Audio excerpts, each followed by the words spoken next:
Hi guys, Derek here from Pacific Coast Auto, and welcome to my personal channel. And we're going to be doing questions again. Now this question cast comes 2 weeks after the last one. We used to do these casts every week, and I moved that down to every 2 weeks. I don't mind doing it every week or every 2 weeks. I just don't want to have too many of the same videos that people just skip past and are not valuable to them. And so if I'm doing this every 2 weeks, then maybe people will look forward to them a little bit more. Maybe. Let me know in the comments about that. And this is a questions style video, and so if you're new to this, then you can ask the questions in the comments and then we answer the questions for you. The questions can be about anything ranging from my life here in Japan to owning a business to specifics about the business. Going past the fire department there, they're doing training outside. Looks like the military. I got the questions here. I just wanted to announce something. Now, I did mention in kind of a video that was fairly popular for my small channel that we are no longer allowed to use the port to post videos on YouTube, which is really a tragedy because that was a lot of our advertising. And that's okay. It's up to them to change their mind if they want about their policy, because it is a port that I'm using. It's not actually owned by me. And we had decided to, because we used at that time a different port for the USA as we do for Canada, that we would only be showing our USA exports, which is, it varies anywhere between about 20 to 30% of our sales at the moment. Unfortunately, we had a little bit of a change, and now that's kind of gone out the window. We were jumping around to try to work a better system because I currently use 4 different ports for exporting depending on the vessel that we're using. And this is a pain because I have to go to that port directly to go see the cars and just travel between them, paying for tolls, the time it takes, and just the difference in, I'll turn here. The difference in the quality of the reports was a big deal because some of the reports I'm allowed to move the cars, some of them I'm not. And in particular, one of the new ports that we wanted to use doesn't let me move the cars and parks all of the cars in like tight lines with only about 30 centimeters each way of movement of space between the cars. And so I took one report there, and it was, in my opinion, a very terrible report. And so I decided we can't provide this kind of service. And so what I've done, long story short, I've moved all of the big port that I mainly use has started doing US exports, and that's huge for me because I can see all of my cars at the same port. Unfortunately, that's also the port that doesn't let me post the videos on YouTube. And so we're at a little bit of a strange circumstance right now where our main channel is going to have basically no videos on it of the auction walkarounds, and that's kind of a big deal because the channel was at least a little bit popular. Was getting, previous to having the videos taken down, it was getting about 300,000 views per month. At the current time, it's getting about 120,000 views after I took down many of my videos. And then going forward, I'll only get views on the previously posted videos. And so my advertising is going down. That should make us less busy, which could be a blessing in disguise because we are too busy. But that's not what we want when we've got 2 new employees coming in, a new office, and upgraded salaries for both myself and for Naoko, the office staff. And so, yeah. It's going to be a little bit of a surprise, or a little bit of a strange next 2 months. But anyways, let's go on to the questions here that you have so generously asked in the comments section. As long as this doesn't time out and turn off. Here we go. Jeff Hillbilly Mackin says 25-year-old K car to the USA. Okay, so K cars are small Japanese cars, like toaster-sized cars, and they all have a 660cc engine. Many of them are turbocharged, and the power is maximum 64 horsepower. They're not super popular exports for us because those cars are more like the commuter appliance type cars, and for the most part, at least here in Japan, they're not that interesting. There are some interesting ones like the Cappuccino made by Suzuki and the Beat made by Honda. And some people in the US just like the fact that they are very quirky and strange box-type vehicles, and so there's at least a little bit of interest for them. Now, can you send them to the US? Yes, you can send them to the US. Some states even allow newer than 25-year-old ones to be imported, but we don't personally do that, and so I don't know the regulations that well. As for registering them, as far as I know, most states allow them to be registered just as a regular car. They've got full signals. They are just regular cars, just half the size of a regular car. Some states, though, might have problems with them because of safety, because they're very small. They're also not very good in an accident, and so there is that.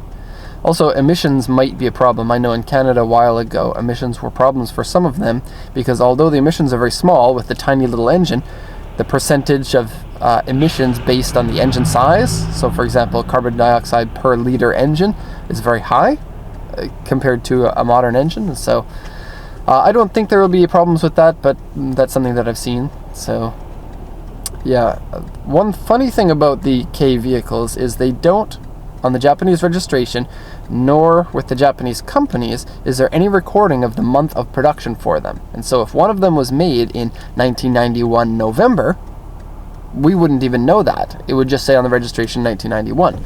And we have officially confirmed that you may import these cars into the USA. And so that means that the Cappuccino and the Beat are importable now. Now, the funny thing about K vehicles is they are a cheap car. Registration is about half the cost here in Japan, and so because they are a lower end car, they tend to wear out faster than most cars. This isn't all the cars, but they're made out of cheaper materials in order to keep the price down. And so one that lasts 25 years old is harder to find one in great condition, but there are some. You get the nice cars from the 80s, and 80s cars in general were made to higher standards than current cars, in my opinion. Hickory 420 says, with the announcement of the minus interest rate in Japan, how will this affect exports?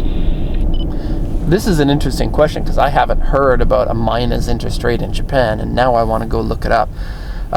Japan for years and years and years had a 0% base interest rate. And if you're not familiar with what a base interest rate is the bank of each country chooses a base rate for the interest rate that all the banks, or when you get a loan, will mark up. And so, for example, I've got a student loan that, yes, I'm still paying for, and that was a variable rate at the base interest rate plus 2%. And then for the last 10 years that I've been paying that off, the base interest rate was roughly about 1 to 2%, which is historically quite low. But Japan is different from most countries in that the interest rate has been zero for over a decade, I believe. And the reason why the country wants to keep the interest rate at a very low amount is to spur investment. And investment brings in more money to the country because of taxes. And Japan has historically low interest rates, but high corporate tax. And so this means that the cost of borrowing money is really low, but any profit that you make with this money turns out to be taxed really high. This is something I took economics in business class or in university, but I'm not an expert, and so asking me about this, you're going to either get the wrong answer or I'm just going to pretend I know what I'm talking about. As far as it comes down to how it affects my job, I don't really know. Things like this are too complicated, I think, for most people to understand, and when you do hear people talking about this, I always take it with a grain of salt because I never know if the person who's talking about this actually knows what they're talking about or if it's just conjecture and kind of guesses as to what's happening. And so I'm not going to add to that misinformation. So yeah, that's kind of a cop-out answer. I guess if I were to guess, what it would do is with the lower interest rates, more people are going to be buying cars. And if it's possible for them to have a minus interest rate, which I still don't really understand, then more people buying new cars, more people buying used cars will increase the supply of vehicles that are in the market. Technically, this should mean that the demand goes down, but it is specific per car. And so I don't think for most 25-year-old cars or 15-year-old cars it's going to make any difference at all. I think it will make a difference for example, the 0 to 5-year-old cars that are commonly exported to most other countries, other than the ones that we typically do. Our exports are mostly sports cars, enthusiast cars, 4x4s, something a little bit fun, instead of just the Honda Vitz or Toyota Vitz.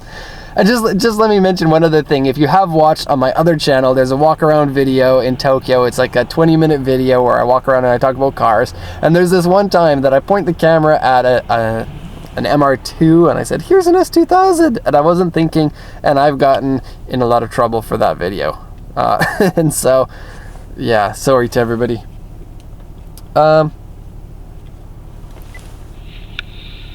Nightrush says that he liked the video on the JZX100, and he currently owns a 147 Aristo and a 100 GX. He says one thing that I missed mentioning was that the automatic and the manual transmission cars have a big price difference. He says he's thinking about picking up a 4-speed Chaser Tourer V. Do you think that, which one do I think is better, a JZX 100 or a JZS 161? Okay, so let's, there's a lot of stuff in here, and I actually had to break that question down into about half the size in order to not have it take forever to record. I made a video about the JZX 100. Many people have already seen it. It's a car I absolutely adore. And he said that I probably should have mentioned automatics and manuals cost a different amount. So the JZX 100 has the 1JZ single turbo version of the 1JZ, 280 horsepower, a very excellent engine and a very excellent package. Automatic transmission versions of them are roughly $1,500, $2,000. Manual transmission versions of it are $6,000, $10,000, $12,000, $15,000. And so there's a big difference in that. And even because of this big difference, a lot of people swap the automatic transmission to a manual and then sell it at a markup. And those ones typically cost a little bit less than the original 5-speeds because they are kind of hack jobs. The instrument cluster will still say the automatic gear selector on it, and there may be, like on a lot of them that have had the transmission swapped, I've noticed that the traction control light is on in the dashboard, so there are some compromises. Speaking of which, there's one right next to us. Cool.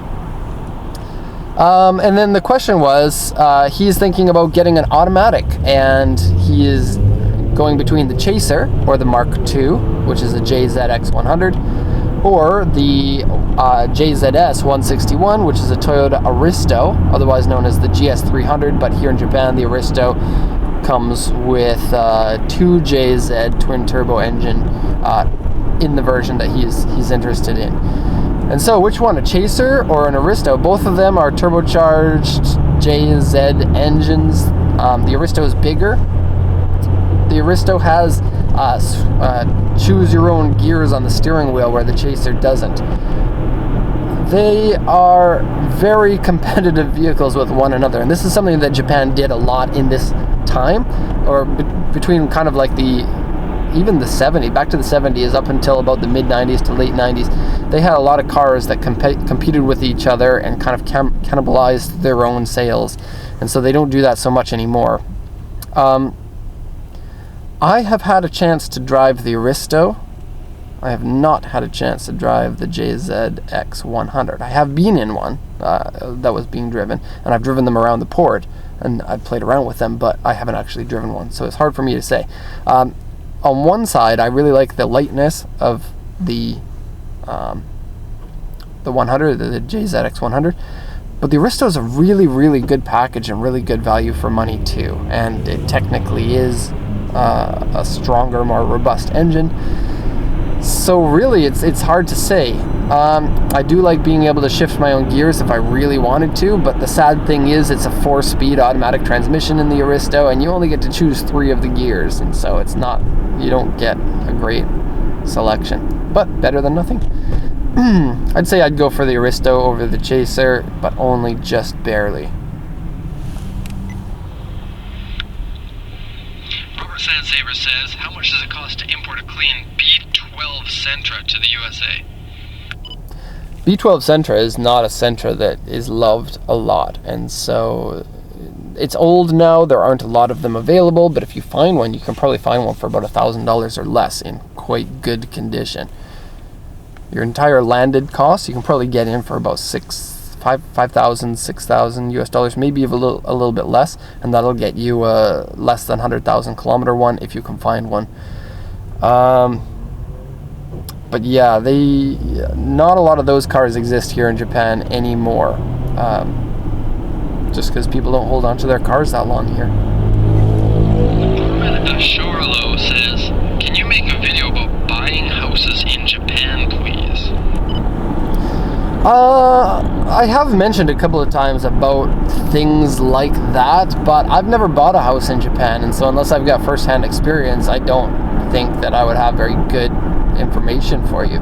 Houses in Japan can be dirt cheap if it's in the middle of nowhere, but in my area they are extremely expensive because we live in kind of a middle class area. We live in the outskirts of not Tokyo, Yokohama, which is basically the outskirts of Tokyo. I actually just drove through a little bit of Tokyo there. So aside from being really expensive and having really low exchange rates, most people go for a 35-year mortgage here, and it's even common to do a longer mortgage than that gets passed on to your kids. A lot of people here in Japan share houses with their parents. Even like 40-year-olds will have their elderly parents, like 70-year-old parents live at the same house, and the house will have two kind of suites in it, like full kitchen and living room separate between the two, just I guess to hit this market. And I think that the reason why this has become popular is, one, it's pretty normal in the Japanese culture for children to take care of their parents when they get older instead of sending them to a home. But also because the cost of the houses is so high, I don't think that people can typically afford to buy a house themselves in the city. Like if I were to buy a house that would fit my 3 kids plus my wife and me and be generally a nice new modern house with no yard, probably somewhere around 1,200 square feet, I'm looking at $1.5 million or so. we don't make enough to buy that. We don't make enough to buy half of that at the moment, or at least I don't. So yeah, we're probably not going to buy anytime soon unless something weird happens and we become insanely rich. I don't expect that to happen.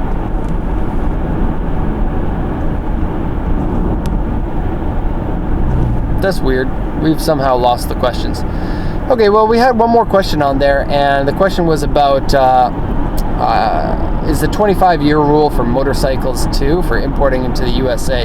And I don't know the answer for that, but the reason why I put this into the cast is because I don't know very much at all about motorcycles, and the reason why I started this company is so that I can do something that I want to do. And because I'm not really interested in motorcycles, I don't know anything about them, I would just be fibbing, or you would be buying from a company that doesn't know what they're doing. And so I recommend that you find a company that the people know about motorcycles. And if you're going to be shipping them to the USA, you probably have to ship like 20 of them at a time, because I don't believe that you can ship them by car ferry. You have to load them in a container, and it's really, really expensive to ship small quantities of anything in a container. This goes for auto parts too. So if you ship a full container full of bikes, you get a really good price per vehicle. But if you're shipping just one, you're going to pay 3 or 4 times more for shipping than you would if you were shipping in a full container. And so, I don't know, Japan has some interesting bikes. They did 2-cycle engines for a very long time after, and a lot of people really like the bikes from the 80s that were only available here in Japan. So, kind of interesting there.